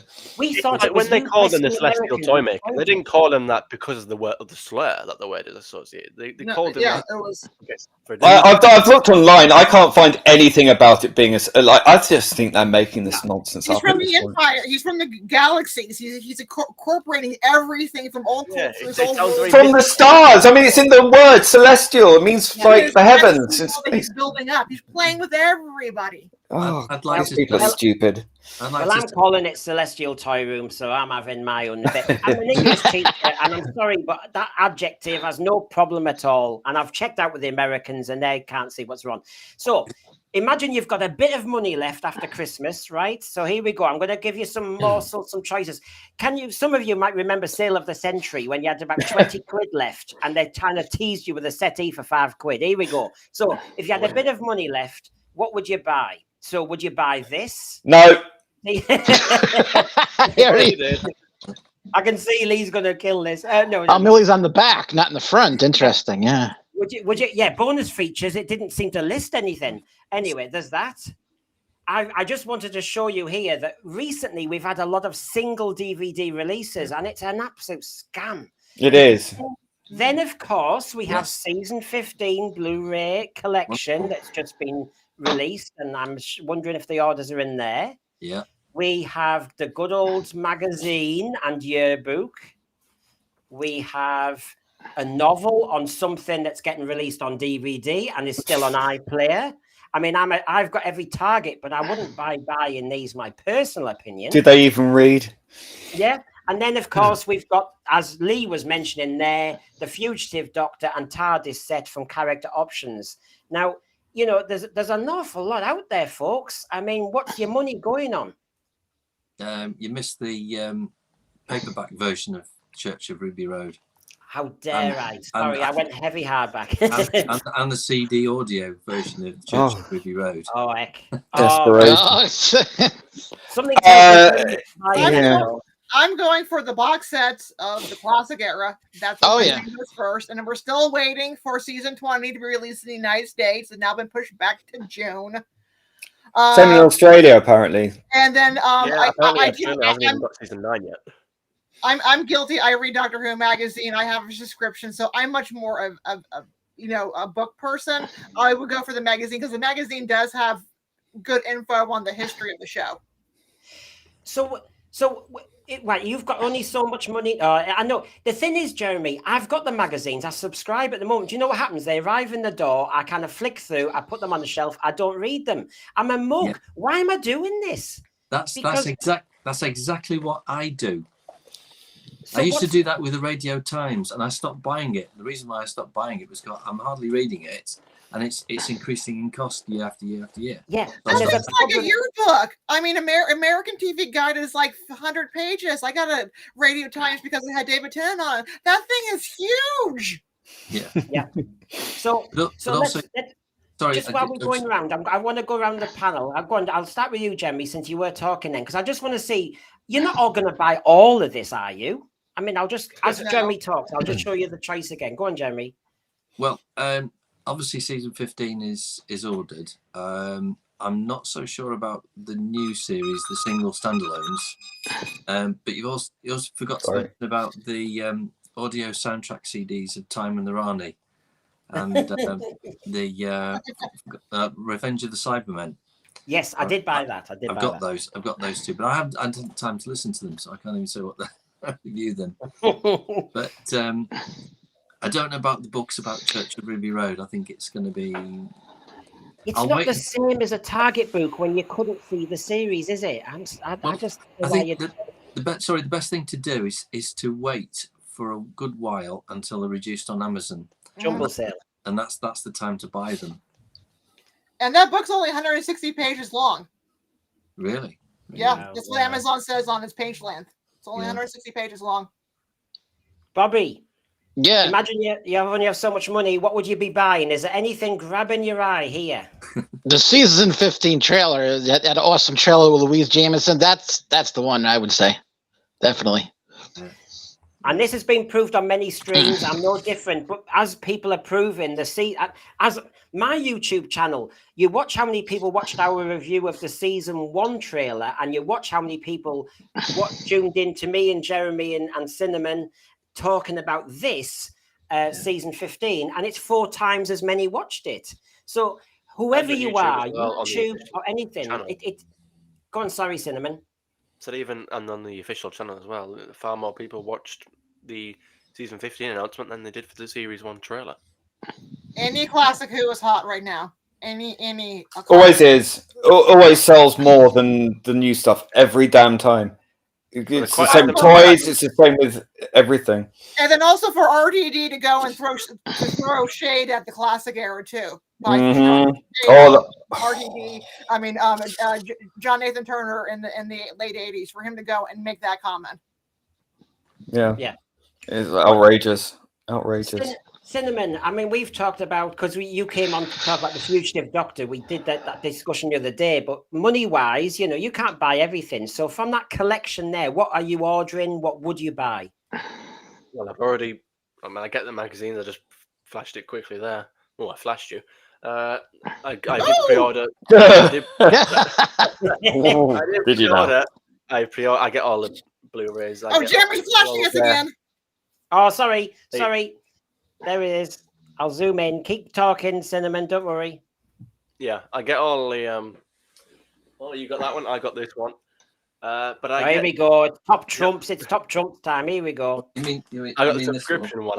Mine's got all the text off. Yes. Yeah.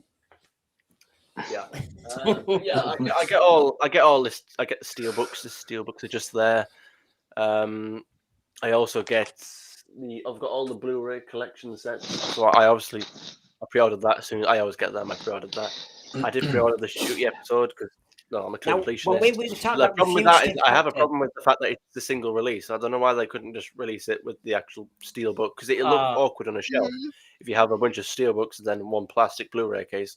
I get it. They don't want to wait too long until the release, because they probably don't want to wait until August or whatever just to release the Christmas one. So I can as much as I like that picture, but as a cover, I don't think it's particularly great. I prefer the cover of the book. Is more action. Yeah. It's showing more episode. Mm-hmm.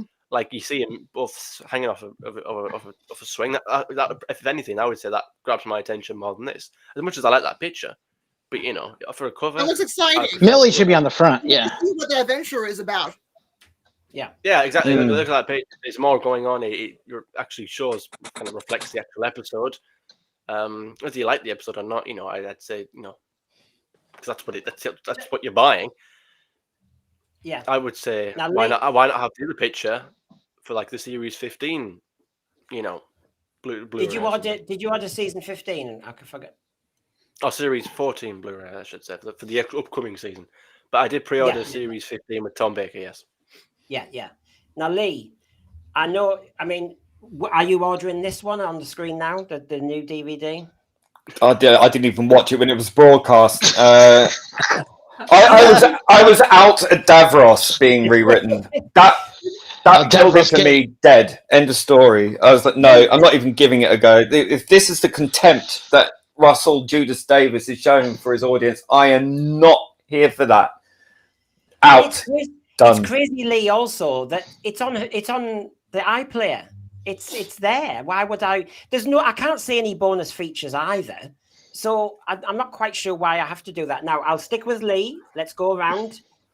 Will you be ordering that? I have pre-ordered that. I don't normally get these box sets, but for some reason I was really drawn to this. But I really like the cover. I do like this season. I know it gets a lot of stick, but he's my doctor, and I just thought, God, why not? Go on, let's go and get this one. I'm not a completionist.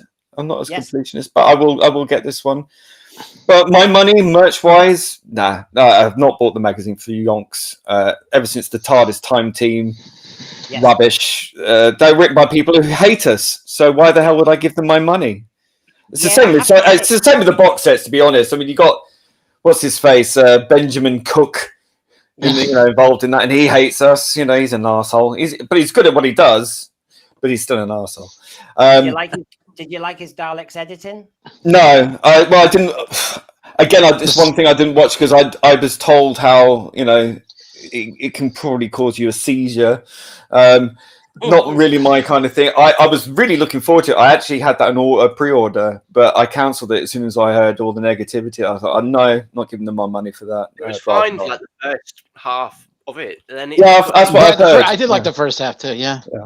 I was the same person that then later went and trashed another creative in the same. If this is the same person, then he later goes and trashes another creative in the Doctor Who. Right. After the singer of the Goblin song. Yeah. Yeah. As for that TARDIS set, no, she's not the Doctor. She's a character from another universe. Nothing to do with this. No. I like the TARDIS. I just think it's interesting that they finally managed to make the roof like the classic TARDIS's roofs, but they never managed to do it for any of the other classic Doctors. Only this one for some reason. And that lamp is ridiculous.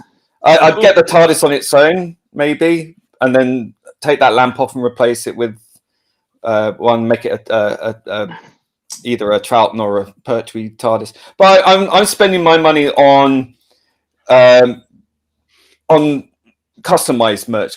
I mean, I just bought on eBay a Yeti that someone made. So I got that, and I'm going to.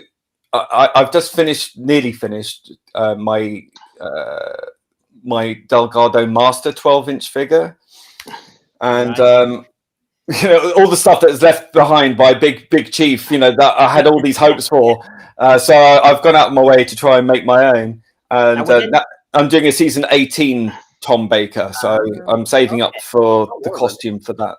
Would anyone buy this? No. Nah. Maybe. I don't know.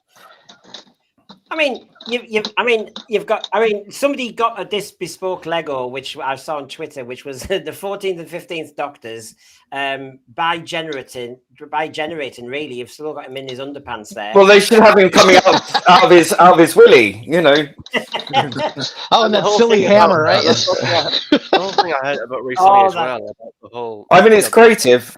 I like it. The hammer is the problem for me, big time, because of how to duplicate another TARDIS. Oh God, that's so stupid. Don't hit the TARDIS. Yes, a living creature. You just whacked it with a hammer, like a cartoon. It just went boing. Nonsense. And it was like, a thing I saw recently about the whole, I'd just been snowman, and I didn't know what that meant, and then I found out after. Yeah. Yes. Yeah. Well, be careful what we say on here. Yeah, 3 fingers up his bottom. There you go. Said it now. But quite honestly, with you, I saw that. I just thought, I'm not surprised. Of course, Russell will put that in. I was watching Pertwee's first season at home, and I was watching the Silurians, Ambassadors of Death, and First Doctor Who stories I saw. Inferno. I was watching those, and I'm like looking at all the stuff that I've seen because I've not watched the specials, and I've not watched Ncuti Gatwa special, and I'm like, there is absolutely no connective tissue there whatsoever. It's not the same show at all. It's got the name Doctor Who on it. It's got a TARDIS police box in it, kind of. It's not the same show. It's nothing like that. And it's kind of interesting that Russell Judas Davis is mocking the classic series.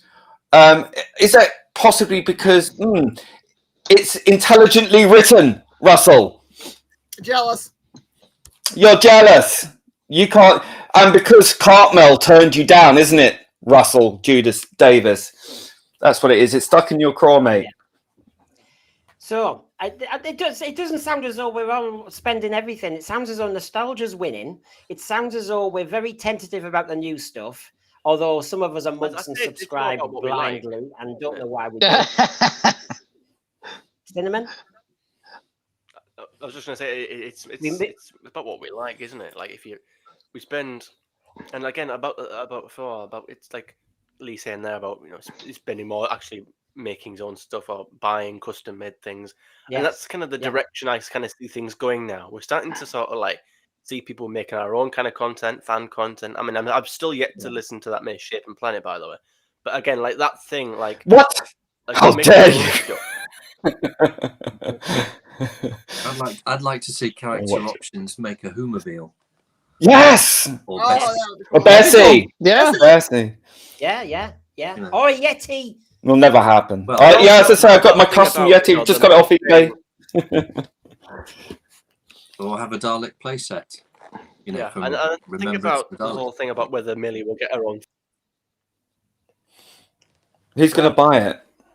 Yeah. She's already like, they'll know she's gone. I mean, maybe a completionist will, Ian O Time Lord is definitely going to get it. Because he gets everything. Rabbi will. Rabbi probably, Rabbi definitely will. If I did a figure in that Regency dress, I would, because that's also one of my time periods I love, and I would buy that Regency dress. Fair Another enough. thing, why won't they make a Millie figure? I was going to say, why won't they release a Millie figure, but they'll release a figure for the fugitive Doctor who had appeared once in person and then like 2 more times as a hologram. Like what? And we've never had an 8th Doctor TARDIS. Just want to point that out. True. Now, just before we say any more, just to remind you, those, the galactic credits from subscriptions, we protect those ood from becoming spewed and skewed food for the nasty on the plates. Yeah, nice alliteration. Then.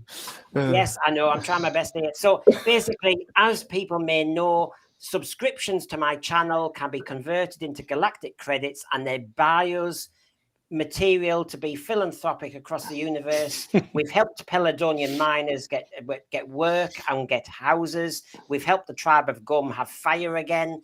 We really are helping people out. And so please, that subscription button, press it now, for God's sake. So everybody, thank you for tonight. That was our first news. I think there'll be more news for next Sunday. Do you reckon? And I think we're going. Yeah. No, probably. Yeah. We're never too far. We're never too far from anything around the corner. There's always. Who's that behind you, Bobby? It's Nicholas Young, John, from the Tomorrow People. Oh yes. Yeah, there he is. I know the Tomorrow People are fantastic. I know nostalgia wins. There's Jeremy with his movie Dalek. It's nostalgia does win. I have to say, it wins every time. Beautiful. So, everybody, thanks Lee for coming on. Please come on again. Everybody else, thank you for joining us tonight in our first news show of the year. Thank you for that. I think it's time for us to just say one more time that on Tuesday night at 4:00 we will be debating whether Doctor Who should be scaring kids from behind the sofa or teaching them and possibly preaching them. So basically join us, because you can tell us your scariest stories. You can tell us what thrilled you. You can tell us if Doctor Who can get it right and can thrill you and teach to you at the same time, and which story did that. But basically, please join us Tuesday, 4:00 for the debate, and next Sunday, 6:00 for the next news. Goodbye, everybody, and thanks for being on. Thanks for having me. Yeah. Okay. See ya. Bye. Bye.